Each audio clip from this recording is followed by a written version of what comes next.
Bismillahirrahmanirrahim. Today we'll be starting with a new topic, water and pH. By the end of this session, you should be able to discuss the biomedical importance of water, identify water molecule as a dipole, discuss hydrogen bonding, and explain properties of water as a solvent. So, what is water basically?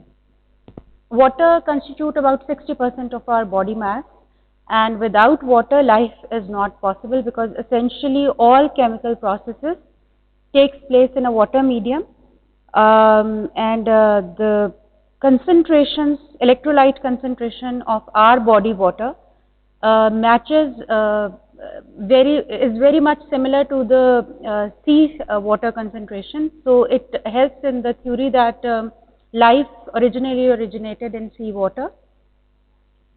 So most abundant substance in living systems almost make up 70% of weight of most organisms. In human beings, it makes up 60% of the weight of our body. And sources of water in our body are basically the water that we ingest plus the water that is produced via different metabolic pathways. Metabolism के अंदर जितने भी हमारे high density energy rich compounds होते हैं, when they are degraded via different metabolic pathways to give us energy, they produce carbon dioxide and water as a byproduct. So this water contributes greatly to the water of our body, or plus we have to keep hydrated via drinking lots of water. Our body content, और जैसे ही हम लोगों का water body content कम होता है तो a thirst mechanism is elicited, जिसकी वजह से we feel thirst and we start drinking water. So in our taking an example, if we are thinking of a 70 kg male, lean male, तो उसका body mass जो 60% जो body होगी वो it will be constituted of water, और वो जो 60% होगा it will be approximately 40 liters. And these 40 liters will be divided like 25 liters will be intracellular, that is that fluid or that water content which is enveloped inside the cells, in the cell membranes, and 15 liters of it is extracellular. Extracellular fluid के अंदर आपका blood आ जाता है, interstitial fluid आ जाता है, which is that fluid which is present between the cells, outside of the cells, but between different cells, and your lymph. So these 15 liters constitute these three basic extracellular fluids. और ये जो 15 liters हैं, इसको हम roughly 10 liters interstitial fluid plus your lymph उसके अंदर divide कर देंगे, और जो 5 liters होगा it will be our plasma, जो blood के अंदर हमारा fluid content होता है. Biomedical importance of water, सबसे पहले it is universal solvent. Everything, most of the things which are required for different chemical processes in our bodies can be dissolved in it, and mostly the proteins, they cannot function if they are not dissolved in a water medium. So it is a solvent of life.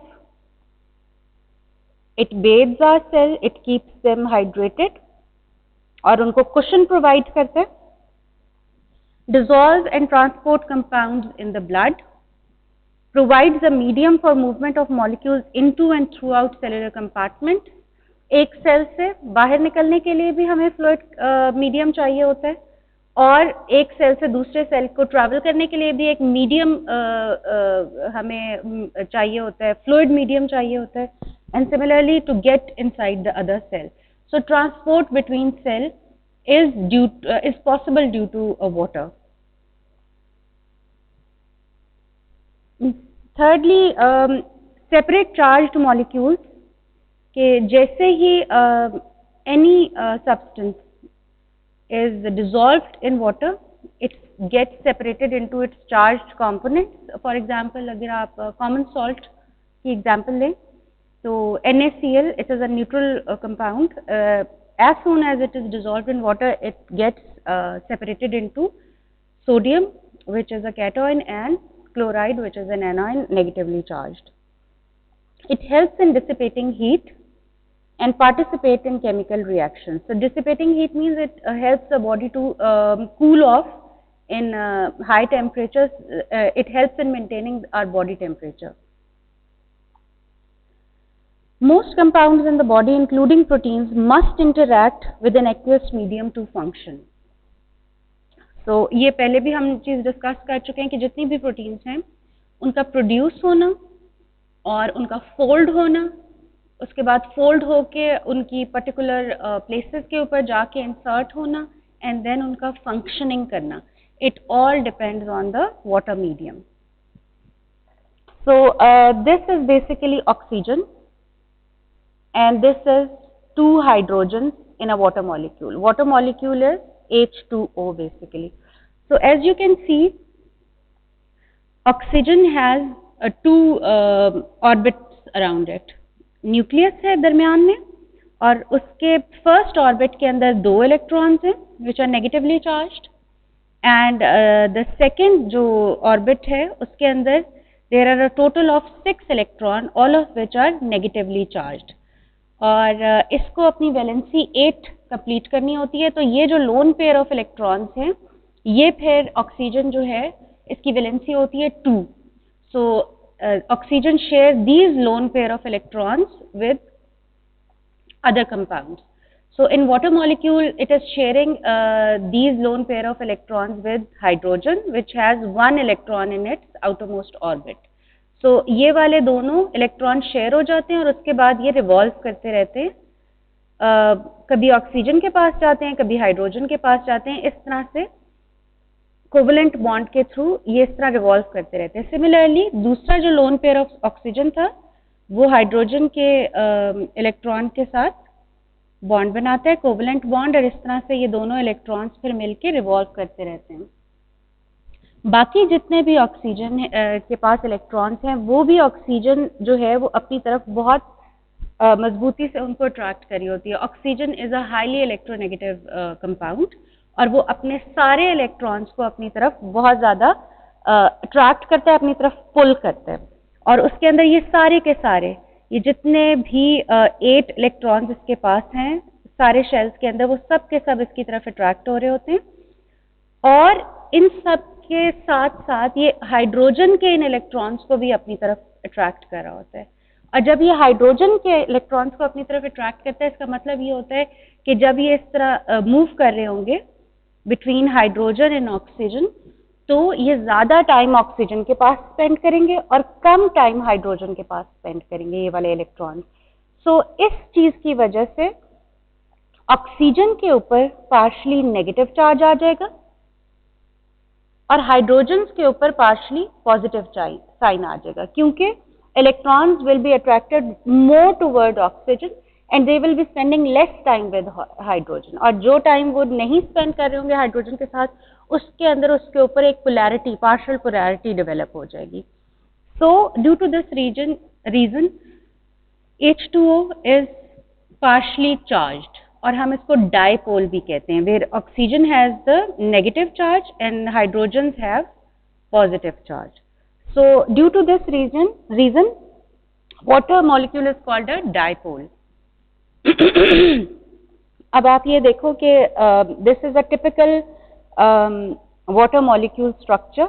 ये it is roughly skewed tetrahedron जिसके अंदर 2 hydrogen के अंदर 104.5 degrees का distance होता है और normally जो एब्सोल्यूट टेट्राहेड्रॉन होता है उसमें ये 109 होता है but in case of water molecule it is 104.5.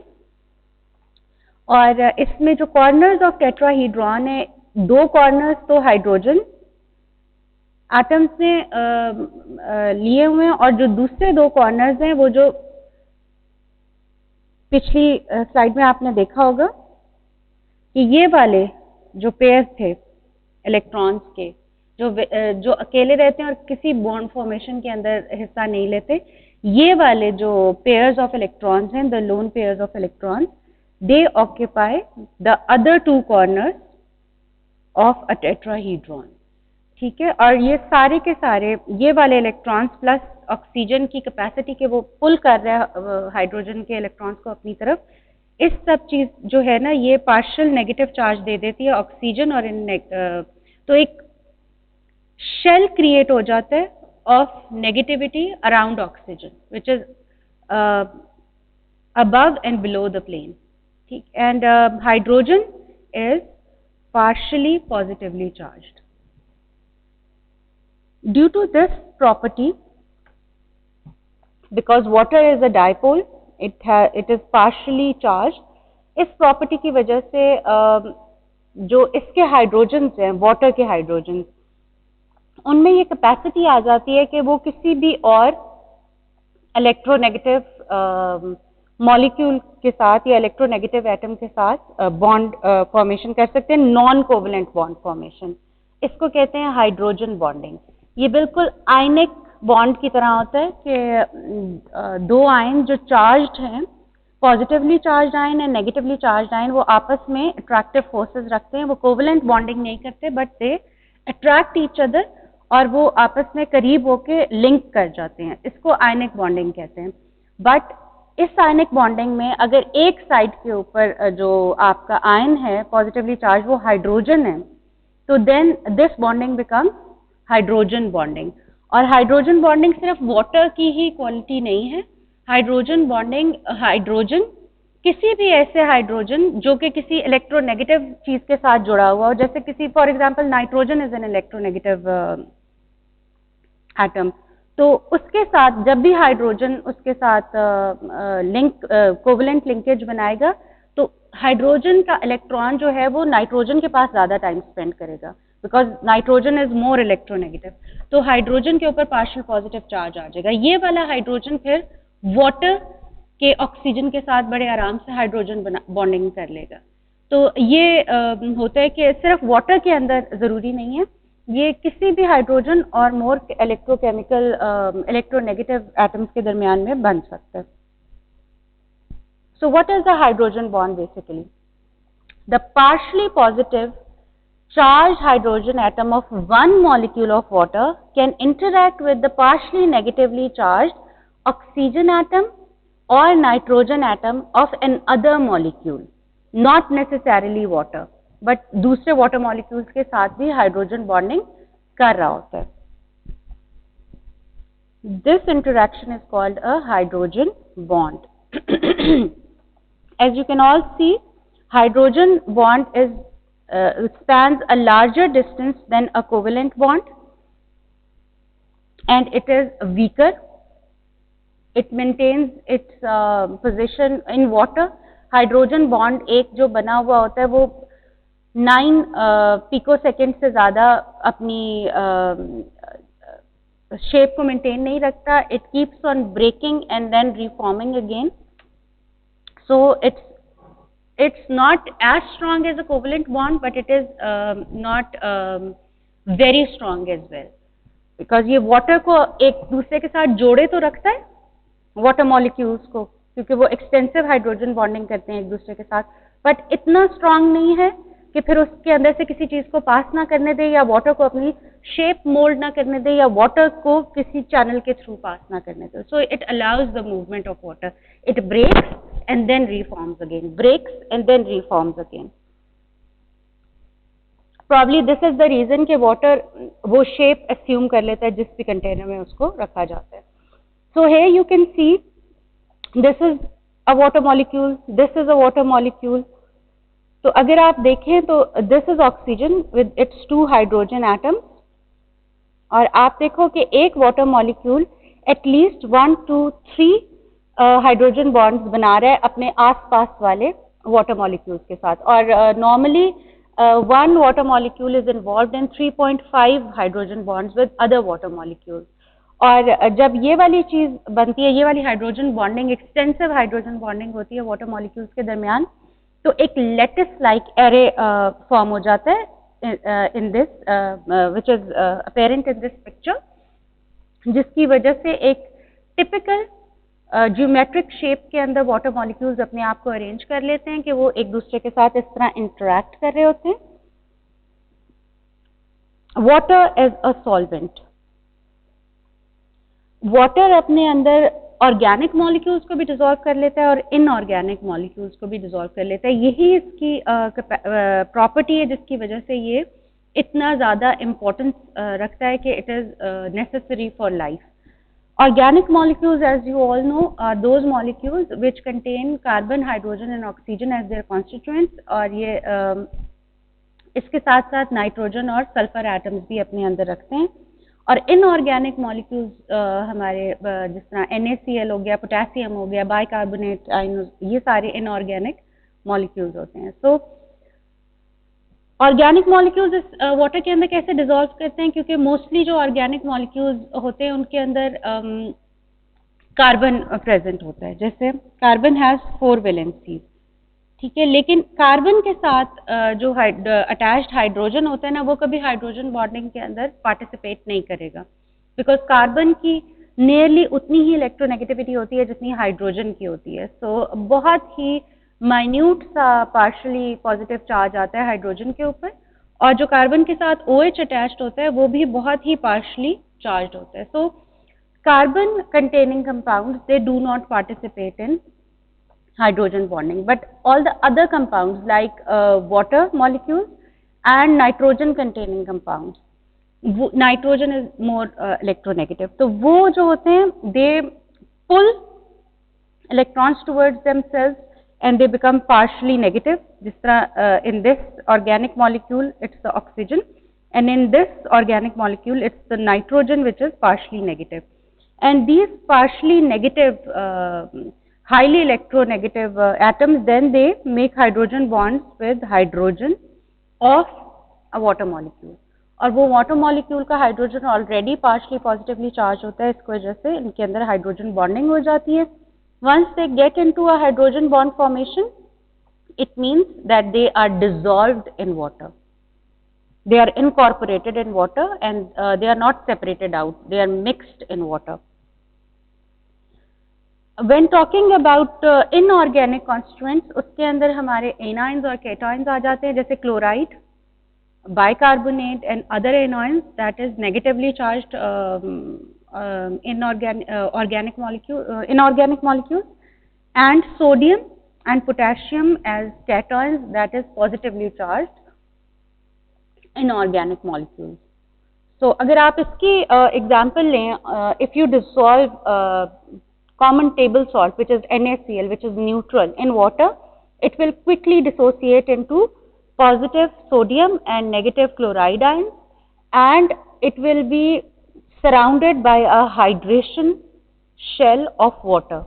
Water जो है, for example if you are talking about sodium, तो water जो है इसके पास इसकी तरफ अपने सारे ऑक्सीजन जो के पास नेगेटिवली चार्ज हैं वो कर देगा और एक हाइड्रेशन शेल बना लेगा, इसको सराउंड कर लेगा सारी तरफ से। सिमिलरली जो क्लोराइड है, इट विल बी वाटर इस तरह से अपने आप को इसके इर्द गिर्द अरेंज करेगा कि इसके पॉजिटिव चार्जेस सारे क्लोराइड के पास आ जाएंगे, तो इस तरह से ये एक हाइड्रेशन शेल बना लेगा, and it will separate out sodium from chloride, कि वो आपस में एक दूसरे को अट्रैक्ट नहीं कर सकेंगे, they will be attracted towards water, water की पोलैरिटी की वजह से वो इस तरह से हाइड्रेशन शेल के अंदर, and they will be dispersed equally and randomly inside the water. So this is the process के जिसकी वजह से ऑर्गेनिक और इनऑर्गेनिक दोनों तरह के जो कंपाउंड्स हैं वो वाटर के अंदर डिसॉल्व हो सकते हैं। अब स्ट्रेंथ की बात आ जाती है। मैंने अभी बताया था कि हाइड्रोजन बॉन्ड्स इतना सख्त नहीं होता कि वो वाटर को अपनी शेप ना चेंज करने दें और वाटर की मूवमेंट के अंदर हिंड्रेंस डाले।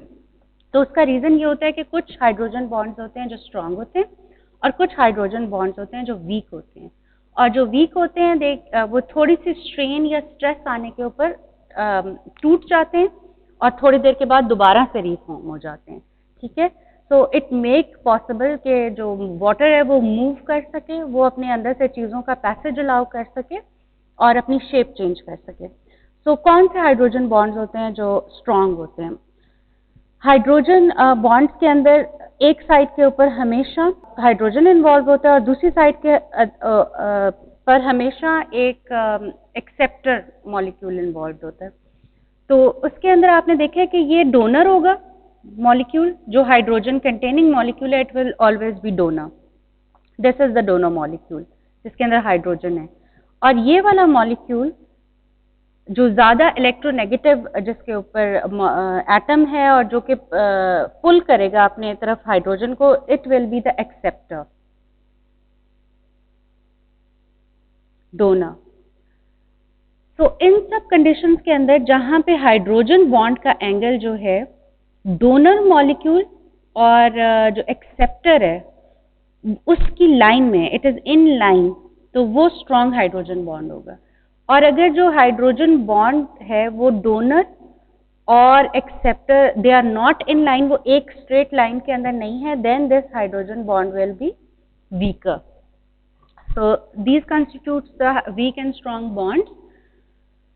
Although hydrogen bonds are strong enough to dissolve polar molecules in water and to separate charges, they are weak enough to allow movement of water in solutes. ये वही चीज़ है जो मैं आपको बता चुकी हूँ कि जैसे ही strain पड़ती है on some particular hydrogen bonds जो weak होते हैं, they break and ये वाली breakage allow करती है। और वो strain obviously किसी की movement की वजह से या किसी shape change की वजह से पड़ रही होगी, तो they allow water to change its shape, और जैसे वो चेंज शेप कर लेगी तो ये दोबारा से हाइड्रोजन बॉन्डिंग बना लेंगे। That is why it's very easy to move something through water. It's very easy for water containing blood and lymph to pass through narrow and tortuous spaces in our body. ये सब water की इस property की वजह से possible होता है कि हाइड्रोजन बॉन्डिंग जो है वो बनती रहती है, टूटती रहती है, बनती रहती है और टूटती रहती है, और इसकी वजह से वो वाटर को इकट्ठा भी रखती है और उसको मूव करने की कैपेसिटी भी देती है। Thank you. फर्स्ट लेक्चर यहाँ पे we are finish with the first lecture है।